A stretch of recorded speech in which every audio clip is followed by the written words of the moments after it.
Bismillahirrahmanirrahim. Terima kasih sebelumnya kepada Bapak Ibu yang sudah memberikan saya kesempatan. Perkenalkan, nama saya Syifa Anissa, asal Kota Garut, Provinsi Jawa Barat.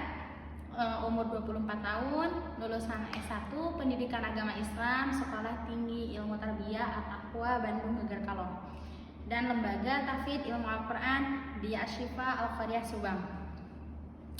Bapak saya bernama Bapak Eman Hermawan, bekerja sebagai wira swasta. Ibu saya Ibu Tati Nurjana, bekerja sebagai ibu rumah tangga. Dengan ini, sejauh ini 4 tahun terakhir sampai sekarang saya sudah mengikuti kontribusi di bidang pendidikan. Salah satunya saya sebagai tenaga kerja di salah satu instansi, yaitu pondok dan sekolah sebagai pengajar Al-Quran dan pengajar Al-Quran, tahfidz dan tahsin Al-Quran. Dengan ini saya juga mempunyai minat bakat bagaimana cara pembelajaran yang inovatif dan kreatif untuk anak-anak zaman sekarang, yang mana mereka mudah untuk memahami cara membaca Al-Quran dengan cepat tanpa harus mengetahui materi banyak tentang tajwid, tapi tetap mengikuti hak-haknya, mustahaknya huruf dan aturan tajwid dalam Al-Quran. Oke, dengan ini saya bisa membuktikan ada beberapa prestasi yang sudah saya capai. Salah satunya di tahun 2023 saya pernah mengikuti International Youth Leader, yaitu pertukaran pelajar 2 negara, Malaysia dan Brunei Darussalam, lewat hafalan Quran ini. Dan di tahun 2023 juga saya pernah mengikuti lomba MHQ Musabaqah Hifdzil Quran 30 juz yang diadakan oleh Yayasan Al-Khaliq se-Jawa Bali. Alhamdulillah saya masuk babak final. Alhamdulillah, prestasi selanjutnya saya juga mengampu beasiswa dari SMA sehingga S1, pendidikan S1 saya, hingga mengikuti Ma'had Ali di Lembaga Tahfidz Ilmu Al-Quran.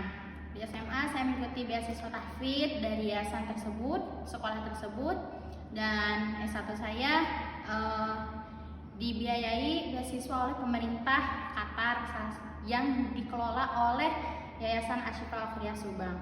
Oke, selanjutnya keputusan yang terbesar yang pernah saya buat yaitu bagaimana caranya saya tetap sekolah, tetap bisa kuliah tanpa harus membebankan orang tua. Salah satunya dalam kompleks biaya. Masalah terbesar yang pernah saya alami yaitu bagaimana caranya saya bertahan di tengah-tengah menjadi mahasiswa dan bertahan untuk tetap sekolah dengan biaya seadanya, dan bagaimana membereskan masalah itu dengan sendirinya. Itu salah satunya masalah pembagian waktu. Senin sampai Jumat saya mengikuti Lembaga Tahfidz Ilmu Quran full setoran, dan Sabtu Ahad saya mengikuti kuliah. Nah, ini adalah hal terberat bagi saya untuk membagi waktu. Mungkin di tengah-tengah mahasiswa yang lain bisa ada liburnya atau mungkin ada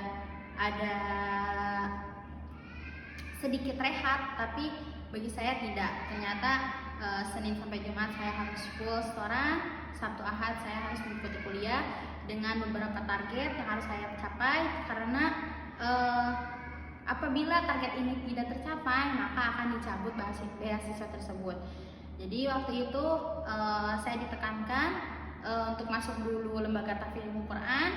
Udah dapat beasiswanya, saya ternyata ditawari untuk mengikuti S1 pendidikan. Setelah itu saya ditawari kembali untuk mencapai target tersebut, yang mana sudah dikasih beasiswa oleh lembaga tersebut, yang mana di tahun pertama saya harus mencapai 10 juz Al-Quran dengan nilai terbaik, dan untuk nilai-nilai mata kuliah juga di atas KKM, seperti itu. Adapun di tahun kedua saya ditekankan untuk bisa khatam, kalaupun tidak di minimal 20 juz, kalaupun kurang dari itu maka akan dicabut beasiswa saya, seperti itu. Adapun untuk mengatasi masalah-masalah tersebut, kita harus lihat akar masalahnya di mana, dan banyak-banyak berkomunikasi dengan orang-orang yang sudah banyak berpengalaman. Bagaimana cara untuk membagi waktu, bagaimana cara untuk bisa memahami pelajaran kuliah, bagaimana cara untuk bisa memurojaah, dan bagaimana cara untuk bisa tetap setoran seperti itu.